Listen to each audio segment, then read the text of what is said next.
All right, we're going to start with the nation. TUC snubs NLC strike call. Flood risk rises in Lagos, Nasarawa, Bayelsa, and coastal communities. Kaduna hires 7,000 vigilantes to battle bandits. 9 killed in Ogun, Osun crashes. Tinubu targets global capital in India. Marketers, why we can't break NNPCL's import monopoly. Interesting. Illegal miners get 30-day ultimatum to vacate sites. NMA caution health workers on incessant strikes. People's performance to determine teachers' promotion in Ondo. All right, let me start with our president's trip to India. So our president will be leaving today for New Delhi for the G20 summit, where issues of economic development will be discussed. He's going along with the Minister of Foreign Affairs, obviously, a few of the other ministers, Minister of Finance, as Wale Edun, and Minister of Communication and Innovation, that's Mr. Bosun Tijani, amongst others. He's also going with Nigeria's top industrialists and billionaires who will be going with him.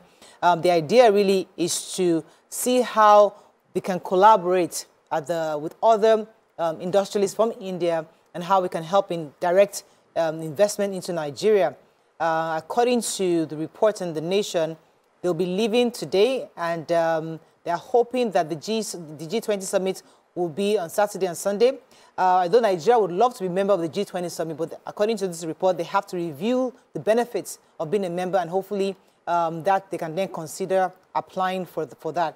But we're hoping that the meetings they have with these industrialists from India can give some kind of insights to what they can do together about both nations. Our president will be speaking also, be giving a keynote address at the Nigerian-India Roundtable and the Nigeria-India Business Conference in New Delhi. That's a very good one. We have similarities with them, and I think it will be interesting to learn how they are doing their own thing successfully.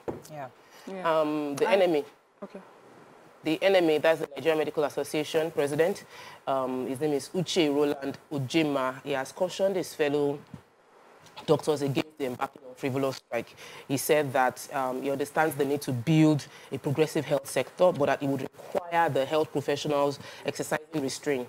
That instead of them going on strike, each time they have issues with the government, they should, there are better ways to handle the challenges. He had a conversation. He was also appreciating the president on the recent upward review of the consolidated salaries of the medical structure. And he also appreciated the fact that they have appointed appointing a medical professional into the Federal Executive Council. So he's appreciating the president for what they've done, while he's urging his colleagues to reduce the strikes being carried out by them. Then he appealed that a few medical officers have been abducted, kidnapped. And he was appealing with the abductors that they should have mercy on the grandmother, especially within Cross River States, Ekanem Philip Ephraim. And he was asking that they should have mercy on the grandmother and bring her back safely in one piece, with the grandmother of the person that was kidnapped. Hope she gets home safe. So we have IPMAN, that's the Independent Petroleum Marketers Association of Nigeria. They are alleging that lack of access to Forex, that's foreign exchange and price control, have forced them to abandon the initial attempt at importation of petrol. The vice president of IPMAN, Abubakar Meigandi, had said that he alleged that NNPCL depots have refused to sell petrol to IPMAN, that's the independent marketers, noting that the rate at which marketers were loading the products from depots has reduced. They also said that they used to load where there's now, the way they used to load there is now reducing. NNPCL also refused to give us allocation. They have reduced the way they had been giving allocation to marketers. And it's also saying that NNPCL can come up, only NNPCL can come up with the PMS marketers, can come up with the PMS. Marketers cannot buy the PMS because of the price and foreign exchange. Most of the marketers are not getting the foreign exchange from the banks, so everybody relies now on NNPCL. So the initial idea that it is fully deregulated and the international marketers would be able to import, they're unable to do it because of these two reasons. Okay. So the Minister of Solid Minerals Development, Mr. Dele Alake, has said that there will be no hidden place for illegal miners.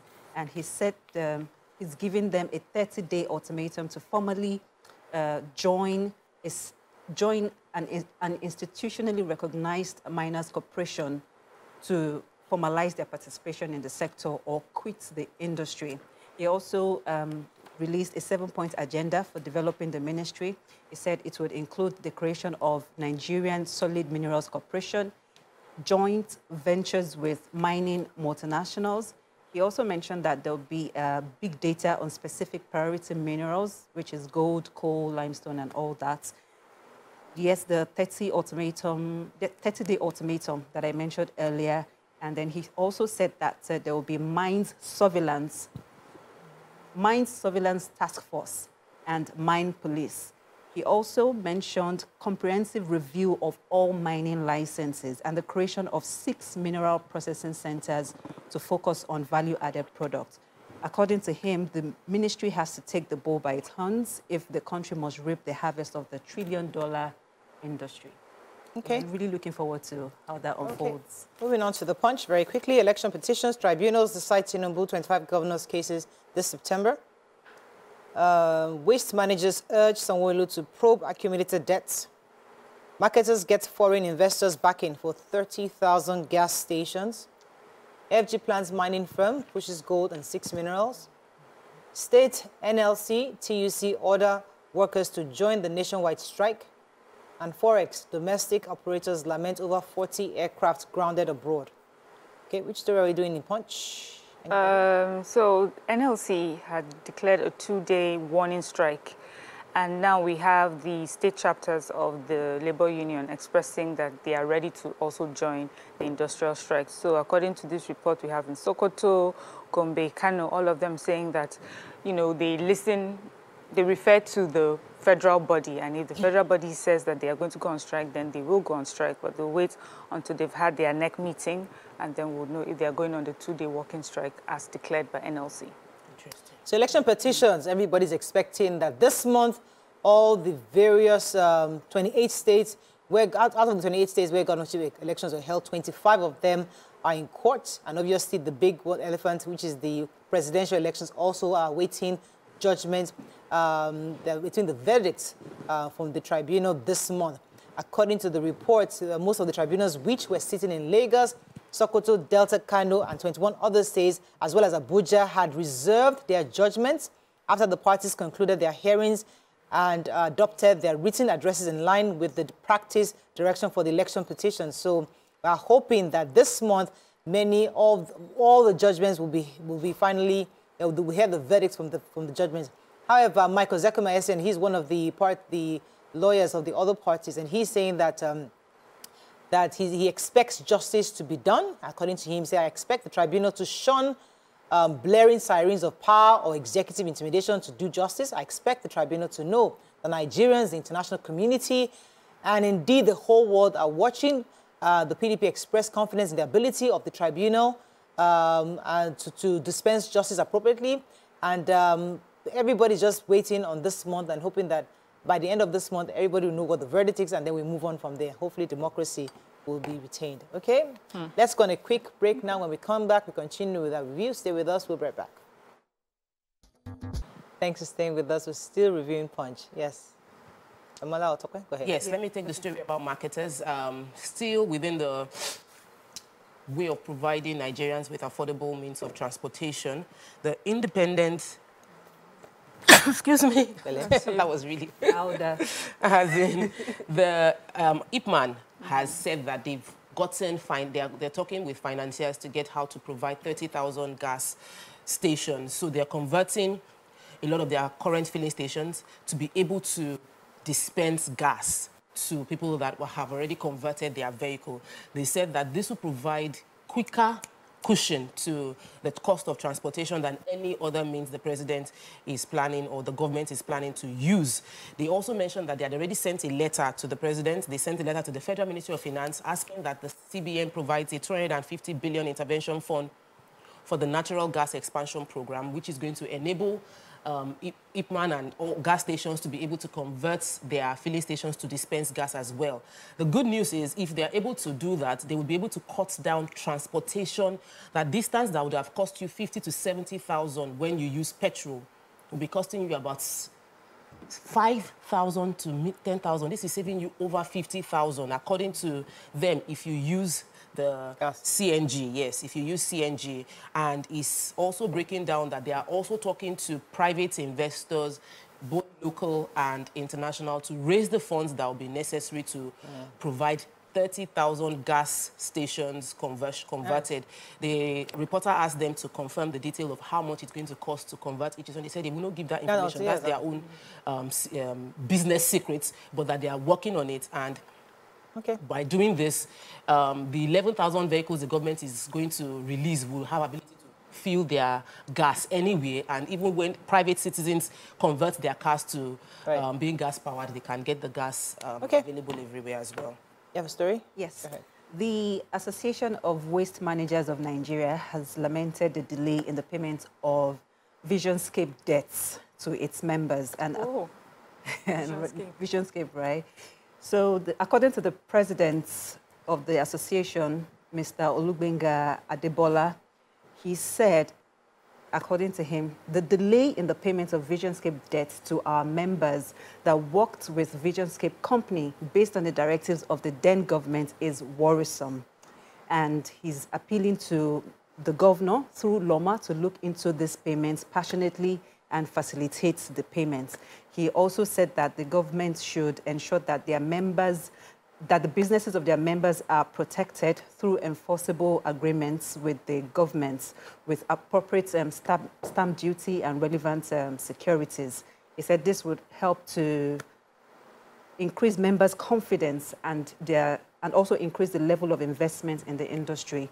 And in response to this, the PS of Environmental Resources, Dr. Mobolaji Gaji, has said that the state government will continue to collaborate with stakeholders to achieve a cleaner and more sustainable environment. Okay, moving on now to Daily Sun very quickly. Labour in fresh showdown with federal government.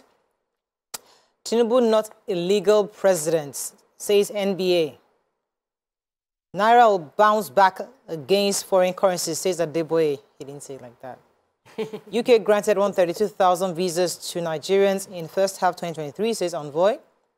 Anger, frustration as cooking gas price rises by 9%.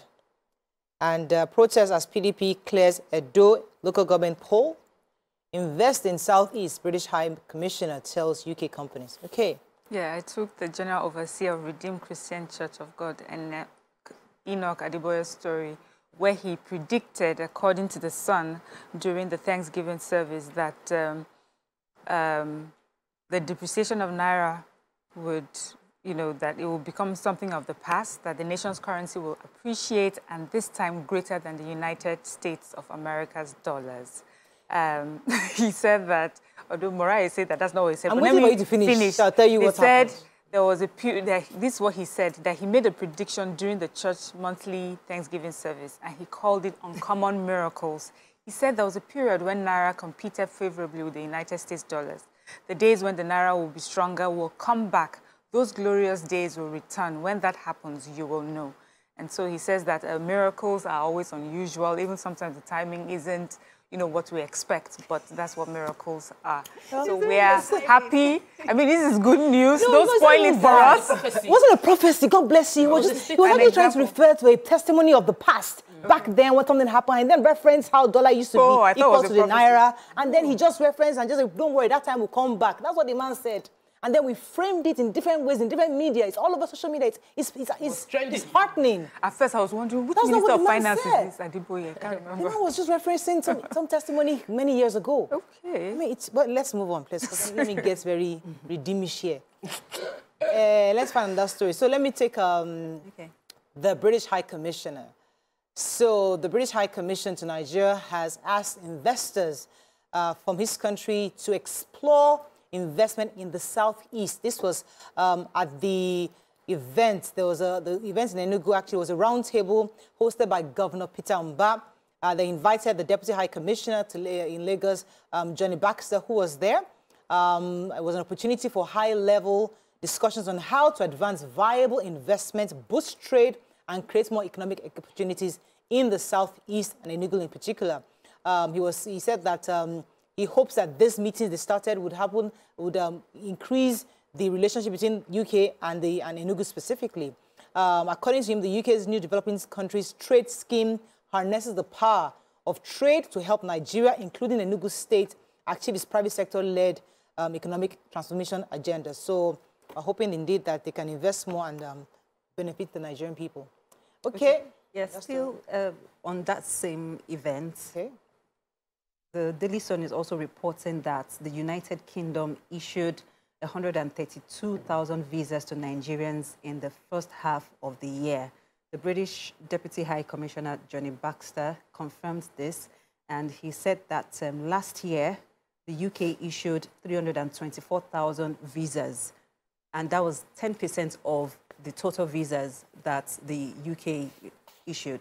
He also mentioned that Nigerians are the second largest to India when it comes to foreign students in the UK. He also said that the rule which allows students to bring dependents to the UK will be reviewed, because in 2019, there were about 1,500 dependents, but in 2023, the number has increased to 52,000 dependents. He also clarified the need to increase the visa fees. He said there are some people who go to the UK and they are in some circumstances that they need to access some services, and those services cost money. So they usually use the funds from the visa fees to cater to those people. Although they refund us when we don't get the access visa. it. Yeah. Okay. So that's something. Yes, I have a story, actually. The headline said Tinubu is not an illegal president. So apparently somebody must have mentioned it. The Nigerian Bar Association president visited our president, and he said that the statement was very false, that the fact that the INEC declared him the president, even though there is a tribunal that is contesting his position, does not make him illegal, and that lawyers need to be careful about what they say, because they are very influential, and people in the country expect them to be the one to direct them on what the law actually means. So he said that, and lawyers must be measured in what they are saying, because it's their responsibility. So he said that the president is still the commander-in-chief of the armed forces, and he's still the president of the Federal Republic of Nigeria, and that until there is anything from the Election Petition Tribunal, the petitioner cannot be called the president, and the president that has been sworn in remains the president.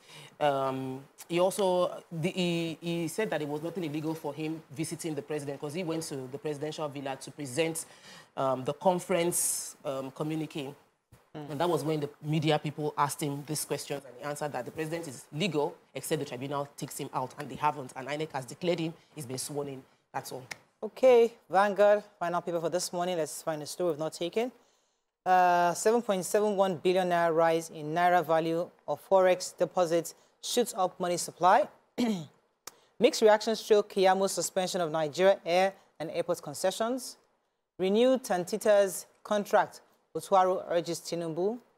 Nigerians lack confidence in justice system, says NBA. Subsidy palliatives, Sanwo-Olu flags of food bank program, and FG to establish solid minerals export corporation, eyes 50% contribution to GDP. Which story? Yes, I have Lagos State Governor is saying that yesterday flagged off the distribution of various palliative items for 500,000 vulnerable residents of the state. He also urged private sector to support the government in its efforts to reach a large number of residents. So we know that this palliative is in response to, as we know, rise in the transportation costs and food items.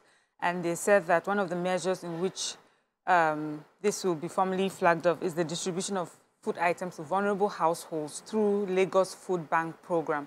So we're hoping that 500,000 vulnerable residents will benefit from this. They're looking at food items, 50 kg rice, 50 kg gari, 100 kg beans, and 10 kg rice, gari, and 5 kg beans. So that's for groups, and then we also have food boxes for individuals. And because of all that's needed in putting this together, the logistics, the packaging, he says this will also impact some MSMEs who will be providing these services. Very good. That's all we can take on Front Page Review. When we return, look at the hot topic of the day. Stay with us. We'll be right back.